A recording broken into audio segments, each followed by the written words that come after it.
The Aleutian Islands Campaign was a struggle over the Aleutian Islands, part of the Alaska Territory, in the American Theater and the Pacific Theater of World War II. Starting on 3 June 1942, a small Japanese force occupied the islands of Attu and Kiska, but the remoteness of the islands and the difficulties of weather and terrain meant that it took nearly a year for a far larger U.S.-Canadian force to eject them. The islands' strategic value was their ability to control Pacific Great Circle routes. This control of the Pacific transportation routes is why U.S. General Billy Mitchell stated to the U.S. Congress in 1935, "I believe that in the future, whoever holds Alaska will hold the world. I think it is the most important strategic place in the world." The Japanese reasoned that control of the Aleutians would prevent a possible U.S. attack across the northern Pacific.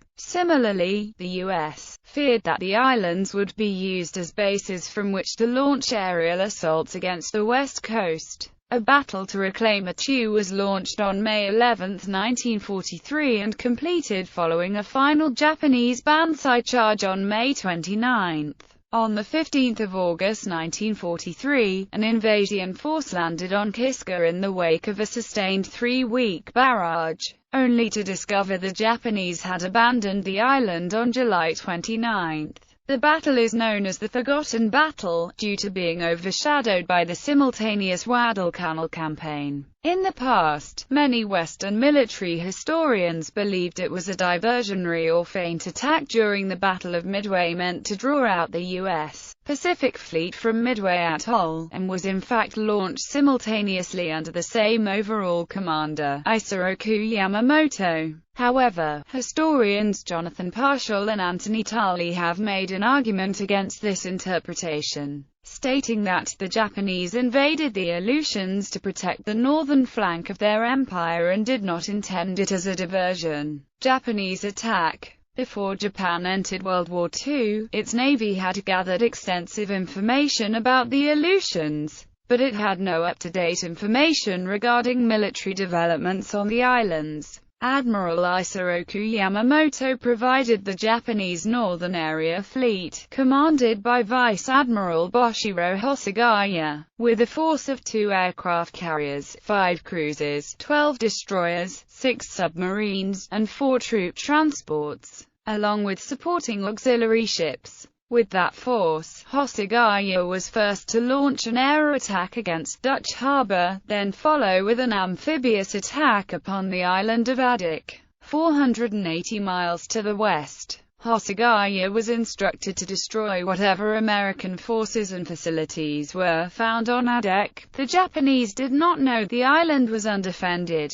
Hosagaya's troops were to return to their ships and become a reserve for 2 additional landings. The first on Kiska, 240 miles west of Adak, the other on the Aleutians' westernmost island, Attu, 180 miles west from Kiska. Because United States naval intelligence had broken the Japanese naval codes, Admiral Chester Nimitz had learned by May 21 of Yamamoto's plans, including the Aleutian diversion, the strength of both Yamamoto's and Hosagaya's fleets, and that Hosagaya would open the fight on 1 June or shortly thereafter. As of June 1, 1942, United States military strength in Alaska stood at 45,000 men, with about 13,000 at Cold Bay on the tip of the Alaskan Peninsula and at 2 Aleutian bases. The naval facility at Dutch Harbor on Unalaska Island, 200 miles west of Cold Bay, and the recently built Fort Glenn Army Airfield 70 miles west of the naval station on Umnak Island. Army strength, less Air Force personnel, at those 3 bases totaled no more than 2,300, composed mainly of infantry, field and anti-aircraft artillery troops, and a large construction engineer contingent, which was used in the construction of bases. The Army Air Force's 11th Air Force consisted of 10 B-17 Flying Fortress heavy bombers and 34 B-18 Bolo medium bombers at Elmendorf Airfield, and 95 P-40 Warhawk fighters divided between Fort Randall AAF at Cold Bay and Fort Glen AAF on Umnook. The naval commander was Rear Admiral Robert A. Theobald, commanding Task Force 8 afloat, who as Commander North Pacific Force reported to Admiral Nimitz in Hawaii. Task Force 8 consisted of 5 cruisers, 13 destroyers, 3 tankers, 6 submarines, as well as naval aviation elements of Fleet Air Wing 4. When the first signs of a possible Japanese attack on the Aleutians were known, the 11th Air Force was ordered to send out reconnaissance aircraft to locate the Japanese fleet reported heading toward Dutch Harbor and attack it with bombers, concentrating on sinking Hosagaya's 2 aircraft carriers. Once the enemy planes were removed, Naval Task Force 8 would engage the enemy fleet and destroy it.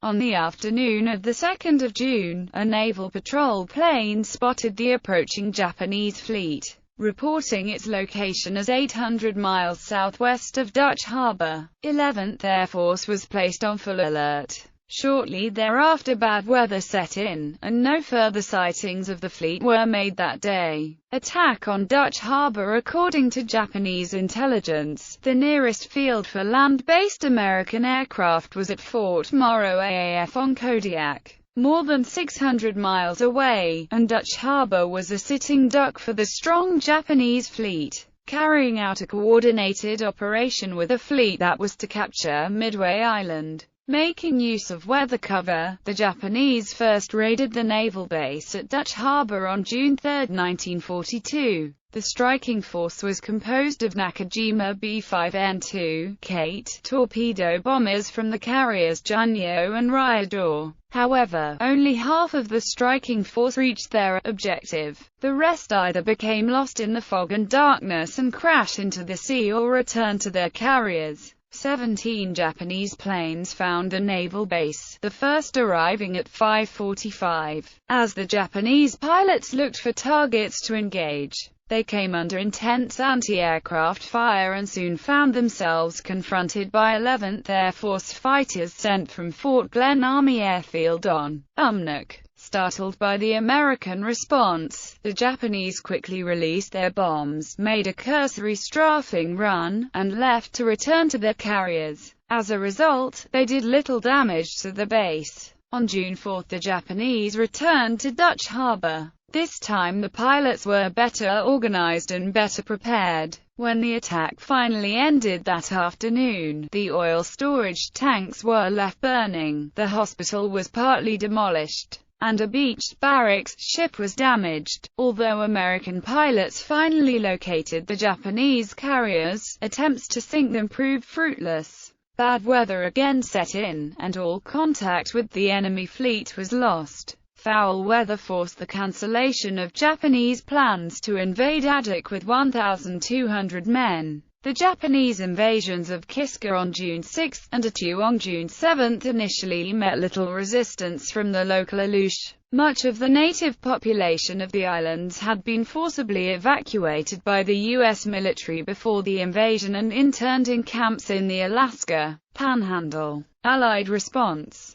In August 1942, the U.S. Army established an airbase on Adak Island and began bombing Japanese positions on Kiska. U.S. Navy submarines and surface ships also began patrolling the area. Kiska Harbor was the main base for Japanese ships in the campaign, and several were sunk there, some by warships but mostly in air raids. On 5 July, the submarine Growler, under command of Lieutenant Commander Howard Gilmore, attacked 3 Japanese destroyers off Kiska. He sank one and heavily damaged the others, killing or wounding 200 Japanese sailors. 10 days later, the Grunion was attacked by 3 Japanese submarine chasers in Kiska Harbor, with 2 of the patrol crafts sunk and 1 other damaged. On 12 May 1943, the Japanese submarine I-31 was sunk in air surface action with the destroyer Edwards 5 miles northeast of Chichagof Harbor.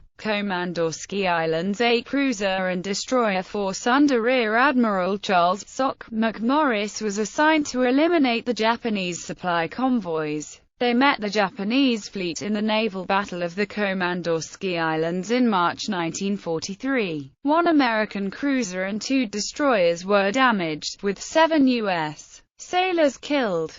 2 Japanese cruisers were damaged, with 14 men killed and 26 wounded. Japan thereafter abandoned all attempts to resupply the Aleutian garrisons by surface vessels, and only submarines would be used. Attu Island on the 11th of May 1943, the operation to recapture Attu began. Included with the invasion force were scouts recruited from Alaska, nicknamed Carson as cutthroats, a shortage of landing craft, unsuitable beaches, and equipment that failed to operate in the appalling weather made it difficult to bring any force against the Japanese. Soldiers suffered from frostbite because essential supplies could not be landed, or could not be moved to where needed because vehicles would not work on the tundra. Led by Colonel Yasuo Yamasaki, the Japanese defenders did not contest the landings, instead digging in on high ground far from the shore. This resulted in fierce combat, with a total of 3,929 U.S. casualties. 580 men were killed, 1,148 were wounded, and another 1,200 had severe cold injuries. In addition, 614 died of disease, and 318 from miscellaneous causes, mainly Japanese booby traps or friendly fire. On the 29th of May, the last of the Japanese forces attacked without warning near Massacre Bay in one of the largest banzai charges of the Pacific Campaign. Led by Colonel Yamasaki, the attack penetrated U.S. lines so deeply that it encountered rear echelon units of the American force.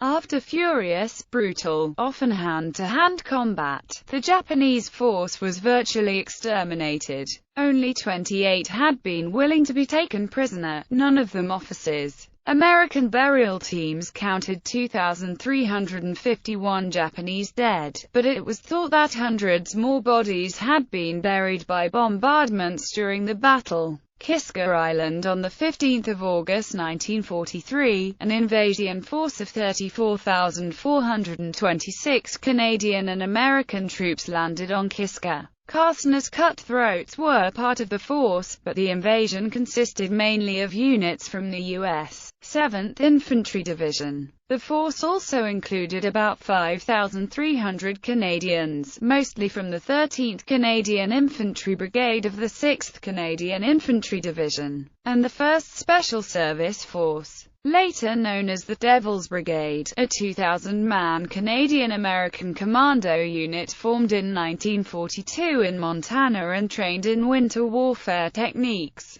The brigade included 3 regiments. The first was to go ashore in the first wave at Kiska Harbor, the second was to be held in reserve to parachute where needed, and the third was to land on the north side of Kiska on the second day of the assault. Royal Canadian Air Force No. 111 and No. 14 squadrons saw active service in the Aleutian skies and scored at least 1 aerial kill on a Japanese aircraft. Additionally, 3 Canadian armed merchant cruisers and 2 corvettes served in the Aleutian Campaign but did not encounter enemy forces. The invaders landed to find the island abandoned. In fact, the Japanese forces had left 2 weeks earlier. Under the cover of fog, the Japanese had successfully removed their troops on the 28th of July. Yet strangely, despite U.S. military command having access to Japanese ciphers and having decoded all the Japanese naval messages, the Army Air Force chose to bomb abandoned positions for almost 3 weeks.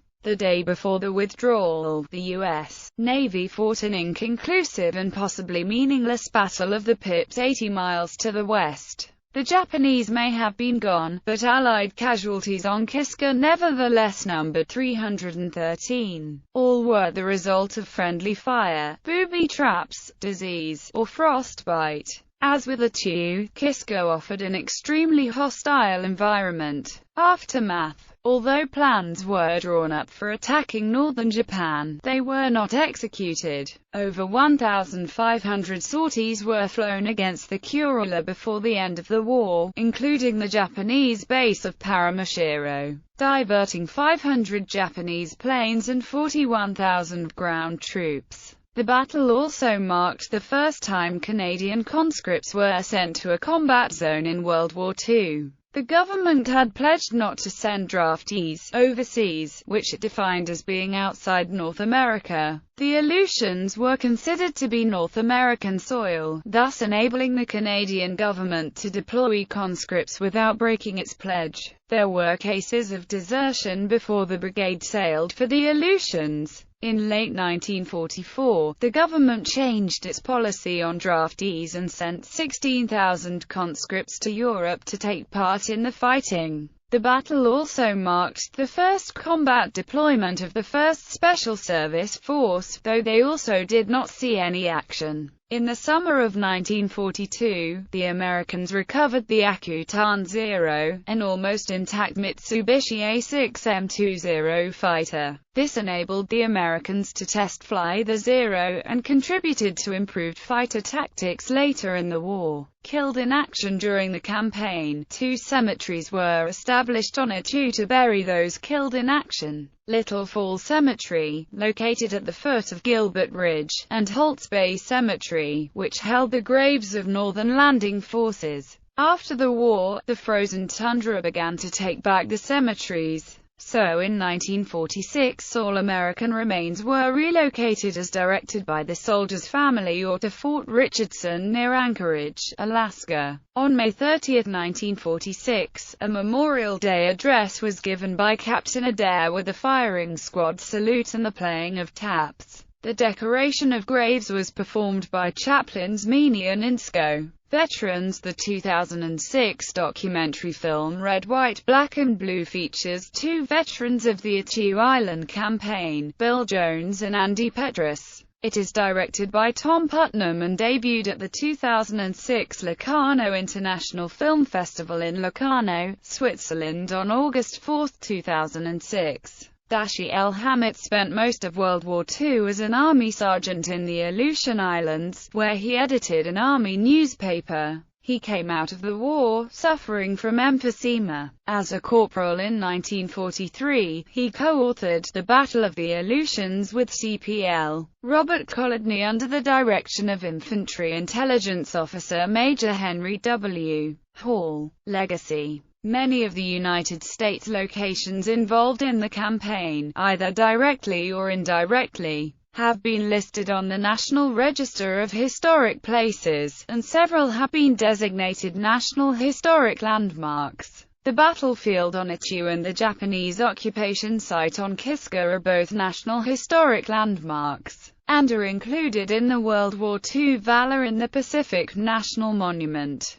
Surviving elements of the military bases at Adak, Umnik, and Dutch Harbor are National Historic Landmarks. The shipwrecked SS Northwestern, badly damaged during the attack on Dutch Harbor, is listed on the National Register, as is a crash-landed B-24D Liberator on Atka Island.